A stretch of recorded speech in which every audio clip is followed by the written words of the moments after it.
Hello dear students, स्वागत है हमारे इस यूट्यूब चैनल बप्पा फिजिक्स।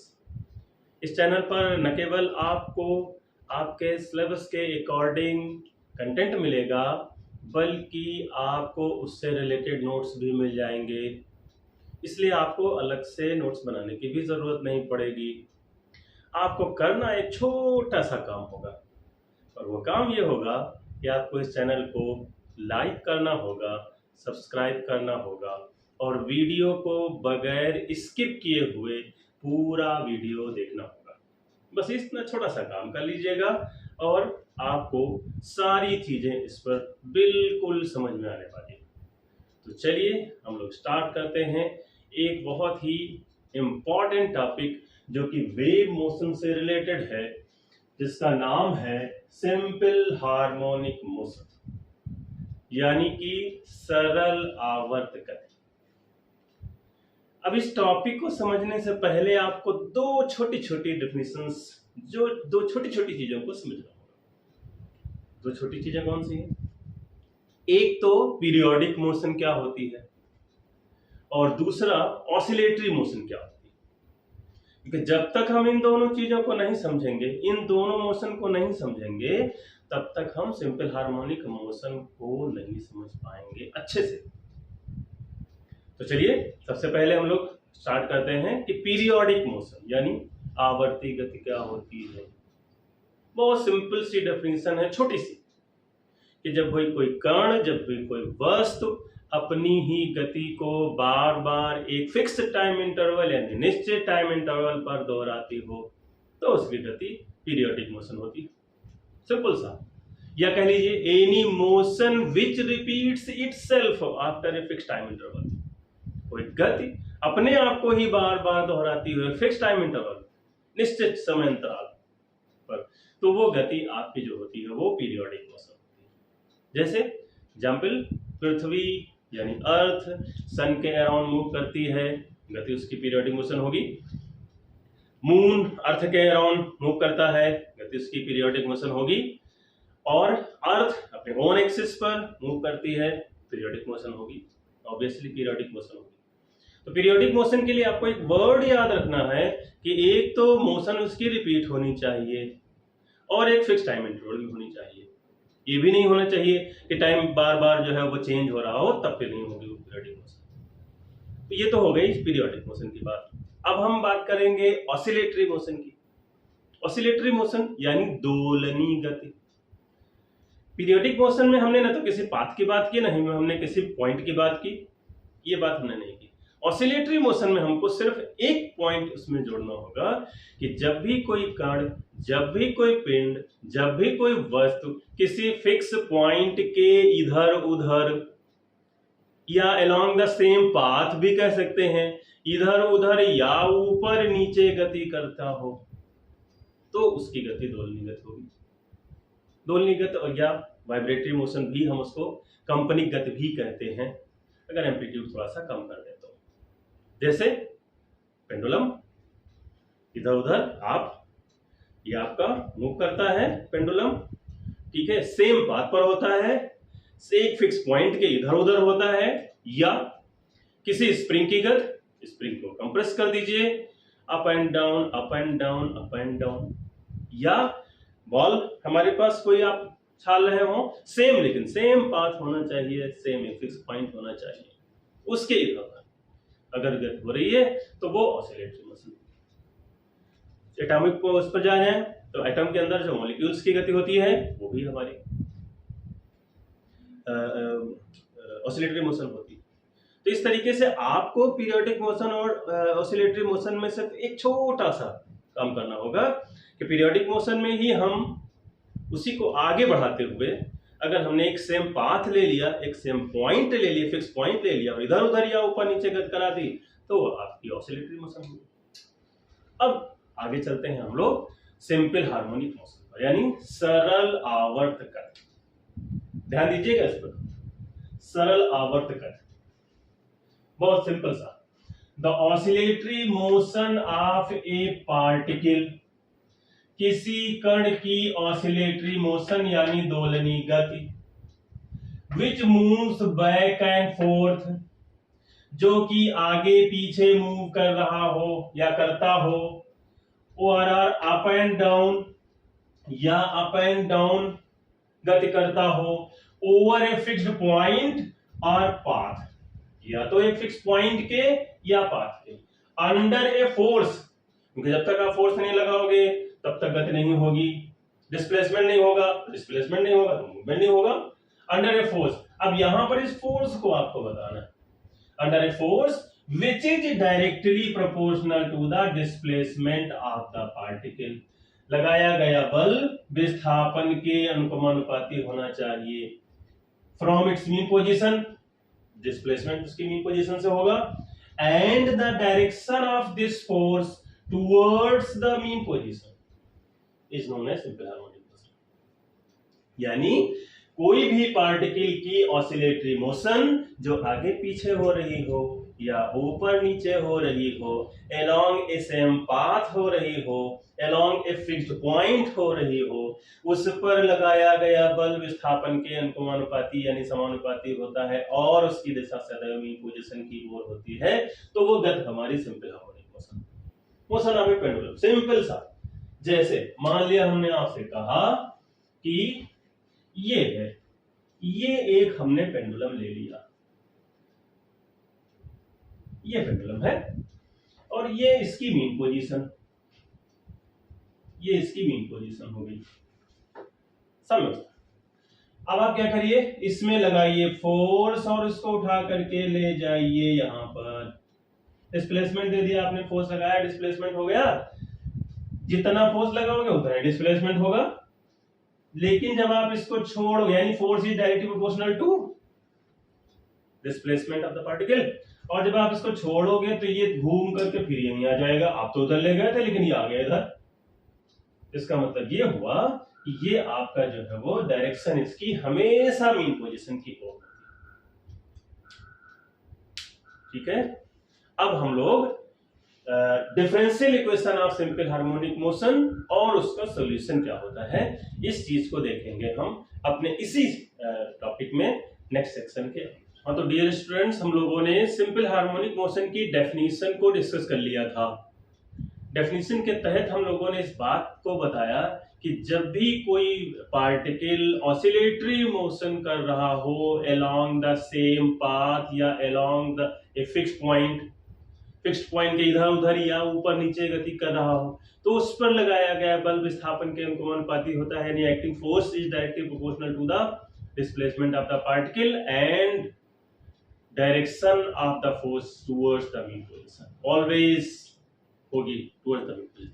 तो चलिए अब हम लोग निकालते हैं कि डिफरेंशियल इक्वेशन क्या होती है, उसके बाद हम उसका सॉल्यूशन फाइंड आउट करेंगे। तो डिफरेंशियल इक्वेशन के लिए आपको मानना पड़ेगा कि आपके पास एक पार्टिकल है P, हमने यहां पर एक पार्टिकल P मान लिया है जिसका मास m है यानी द्रव्यमान m है, जो कि लीनियरली जो है वो सिंपल हार्मोनिक मोशन कर रहा है, इधर उधर कर रहा है। कोई हमने एक छोटी सी डिस्टेंस हमने या डिस्प्लेसमेंट ले लिया, जब हमने फोर्स F लगाया तो इसकी पोजीशन बदल गई, P से लेकर के ये Q पर पहुंच गया, यानी इतना x का डिस्प्लेसमेंट हमने इसमें दे दिया। तो चलिए देखिए हमने क्या किया है, consider a particle P of mass m executing माने कर रहा है सिंपल हार्मोनिक मोशन, और हम मान लेते हैं कि x be the displacement of the particle from its mean position, ये इसकी मीन पोजीशन है जहां से x इसका डिस्प्लेसमेंट है पार्टिकल का, जब हमने फोर्स F लगाया है by applying a force F। तो अकॉर्डिंग टू द डेफिनेशन लगाया गया बल विस्थापन के अनुपाती होता है, यानी active force is directly proportional to the displacement of the particle. हम लोग पहले इस बात को डिस्कस कर चुके हैं। तो according to the definition simple harmonic motion, यहां हम मैग्नीट्यूड के टर्म में ले रहे हैं, वेक्टर के टर्म में उसको नहीं ले रहे हैं।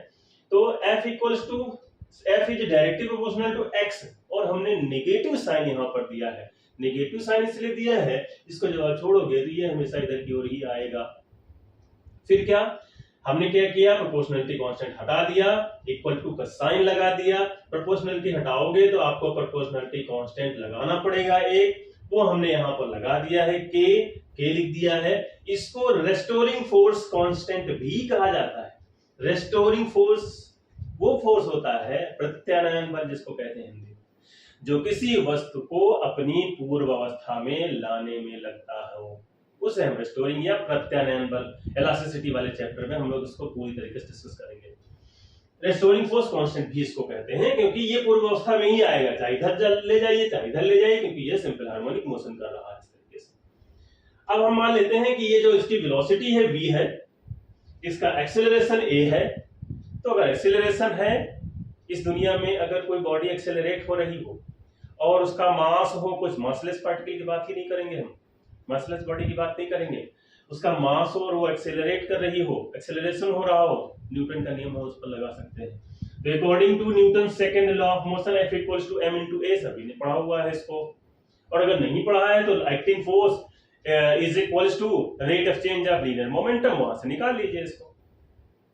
फिर एक ही जगह पर आप velocity, rate of change of velocity को हम एक्सेलरेशन कहते हैं, वेग परिवर्तन की दर को त्वरण कहा जाता है, और विस्थापन परिवर्तन की दर को हम वेग कहते हैं। रख दीजिए, d2x/dt2 आ जाएगा। यहाँ पर हमने क्या किया, लेफ्ट हैंड साइड दोनों की इक्वल थी, राइट हैंड साइड को हमने इक्वल कर दिया दोनों को।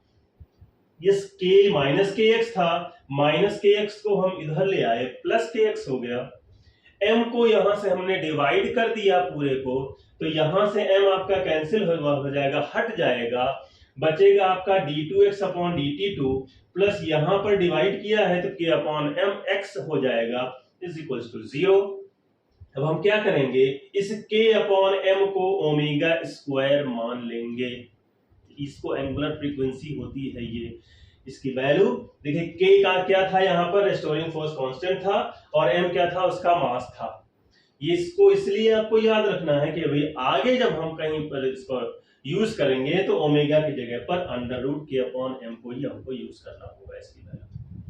तो k/m को हमने ओमेगा स्क्वायर मान लिया, और ओमेगा स्क्वायर k/m की जगह पर हमने ओमेगा स्क्वायर रख दिया। तो अब आपका ये हो गया d2x/dt2 plus omega square x is equals to 0। यही है आपकी differential equation of simple harmonic motion, जो कि होमोजेनियस डिफरेंशियल इक्वेशन कहलाती है। अब आपको क्या करना है कि इसका हमको सॉल्यूशन निकालना होगा, हमको इसको सॉल्व करना होगा। डिफरेंशियल इक्वेशन जिस तरीके से सॉल्व होती है वो तरीका भी आप अडॉप्ट कर सकते हो, लेकिन हम जो यहाँ तरीका अडॉप्ट करेंगे वो सिंपल है, बिल्कुल साधारण सा, बहुत आसानी से आप इसका सॉल्यूशन निकाल सकते हो, जो कि हम करेंगे नेक्स्ट सेशन के अंदर। ये स्टूडेंट्स, हम लोगों ने differential equation of simple harmonic motion निकाल लिया था। अब हमको उसका सॉल्यूशन निकालना है, क्योंकि आपका ये फुल क्वेश्चन पूछा जाता है, पूरा क्वेश्चन आएगा तो आपसे कहेगा find out the differential equation and it's solution of simple harmonic motion.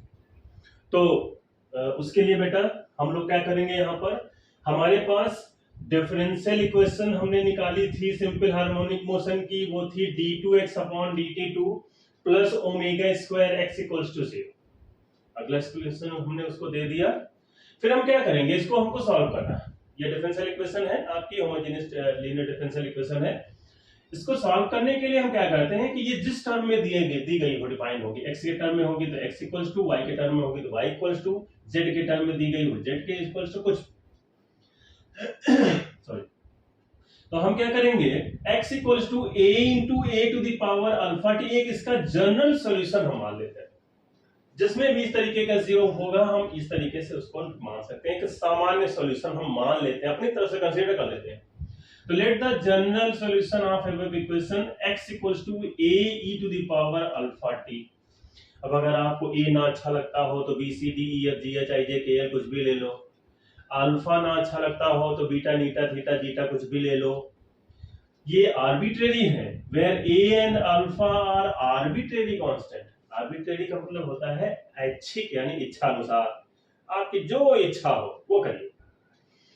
अब हम क्या करेंगे, इक्वेशन 4 को हम डिफरेंशिएट करेंगे t के रिस्पेक्ट, क्योंकि हमको हमारे जो डिफरेंशियल इक्वेशन में है x है जो कि हमने मान लिया, लेकिन हमारे पास एक और है d2x/dt2 भी है। अब हमको इसकी वैल्यू निकालनी होगी। तो आप करिए क्या, इसको 2 बार डिफरेंशिएट कर दीजिए। तो पहली बार टी के रेस्पेक्ट में हमने डिफरेंशिएट किया, देखिए dx अपॉन dt कर दिया इसको, a आपका कांस्टेंट है बाहर ले लिया हमने, e की पावर x का e की पावर x ही होता है, लेकिन चूंकि यहाँ पर अल्फा टी है, अल्फा टी का दोबारा करोगे तो अल्फा मिल जाएगा आपको, यानी इसकी वैल्यू आ गई a alpha e to the power alpha t. फिर से अगेन डिफरेंशिएट कर दीजिए इसको, differentiating with respect to t, तो आप क्या करेंगे, देखिए d2x अपॉन dt2 हो गया, a आपके पास था ही a अल्फा को हमने बाहर कर लिया, e to the power alpha t को e to the power alpha t लिख दिया, और फिर अल्फा यानी a alpha square e to the power alpha t, इसको हमने अगली इक्वेशन आपकी दे दी। फिर क्या होगा, हमारे पास 2 वैल्यू आ गई, x आ गया, d2x अपॉन dt2 आ गया। अब आप इक्वेशन 4 और 5 का यूज करते हुए इक्वेशन 3 में पुट कर दीजिए वैल्यूज x और d2x अपॉन dt2 की। हमने देखिए पुट कर दिया, हमको क्या मिला, देखिए d2x अपॉन dt2 की जगह पर a alpha square e to the power alpha t हमने पुट कर दिया, plus omega square into x की जगह पर हमने पुट कर दिया a e to the power alpha t हमने पुट कर दिया। अब देखिए इसमें जो कॉमन हो रहा है उसको हमने कॉमन ले लिया, a e to the power alpha t यहां है, a e to the power alpha t यहां है, उसको हमने कॉमन ले लिया। ये देखिए ब्रैकेट में आपका बच जाएगा alpha square plus omega square equals to 0। अब देखिए a into e to the power alpha t 0 नहीं हो सकता है, क्योंकि अगर आपने इसको 0 कर दिया तो सॉल्यूशन हमने जो माना था जनरल सॉल्यूशन वो 0 हो जाएगा, मीनिंगलेस हो जाएगा, फिर कोई मतलब नहीं इसका। तो फिर अगर ये 0 नहीं है तो ये 0 होगा दूसरा, तो alpha square plus omega square equals to 0, alpha square equals to minus omega square, उधर ले जाइए, और माइनस की जगह पर हम आई स्क्वायर लिख सकते हैं, कॉम्प्लेक्स नंबर आई स्क्वायर की वैल्यू -1 होती है, ओमेगा स्क्वायर हो गया। अब इसका मतलब ये हुआ कि अल्फा की वैल्यू हमारे पास प्लस माइनस आई ओमेगा, यानी अल्फा के आ गए 2 रूट, अल्फा 1 आई प्लस आई ओमेगा, अल्फा 2 माइनस आई ओमेगा। अब हम क्या करेंगे, अपने जनरल सॉल्यूशन को, क्योंकि 2 रूट आ गए, हमने एक ही माना था, 2 आ गए हैं, तो या तो इसको अलग अलग आप ब्रेक करके लिखिए, a1 e to the power alpha 1t हमने लिखा, plus a2 e to the power alpha 2t, एक आती वैल्यू तो एक में रख देते हैं, यहां 2 आ गई, तो हमने क्या किया, a1 e to the power alpha 1 की वैल्यू i ओमेगा t रख दिया, plus a2 e to the power minus i omega t। फिर हमने क्या किया, अब e की पावर i थीटा आपने पढ़ा होगा कि e की पावर i थीटा की जो वैल्यू होती है वो होती है cos theta plus i sin theta, और अगर माइनस कर देते हैं ये प्लस होता है, माइनस तो यहां माइनस, तो अब आपका ये हो गया cos omega t plus i sin omega t, और a2 cos omega t minus i sin omega t। हमने क्या किया, cos omega t bracket open करके कॉमन ले लिया, यहां से बचा a1, यहां से बचा प्लस a2, इसमें से i sin omega t common ले लिया, यहां से बचा a1, यहां से बचा माइनस a2। अब हम क्या करेंगे, इसको हमको sin a प्लस b का फॉर्मूला बनाना है, और sin a प्लस b के फॉर्मूले में आपको पता है sin के साथ cos होता है, cos के साथ sin होता है। उसके लिए हम लोगों ने क्या किया, cos ओमेगा t के साथ हमको sin बनाना था, हमने a1 प्लस a2 को a sin डेल्टा ले लिया, ये भी आर्बिट्रेरी भाई, a की जगह bcd कुछ भी ले सकते हो आप, r कैपिटल R भी ले सकते हो आप। यहाँ पर आपका जो डेल्टा है वो फेज डिफरेंस माना जाता है, इसलिए यहाँ पर भी हम आगे इस पर थोड़ा सा डिस्कस करेंगे। फाई भी ले सकते हो आप, थीटा भी ले सकते हो आप। फिर क्या किया हमने, आई a1 माइनस a2 की जगह पर हमने sin ओमेगा t था, cos ओमेगा t cos लेना था तो ये cos डेल्टा ले लिया, इसमें आप वैल्यू रख दीजिए दोनों को।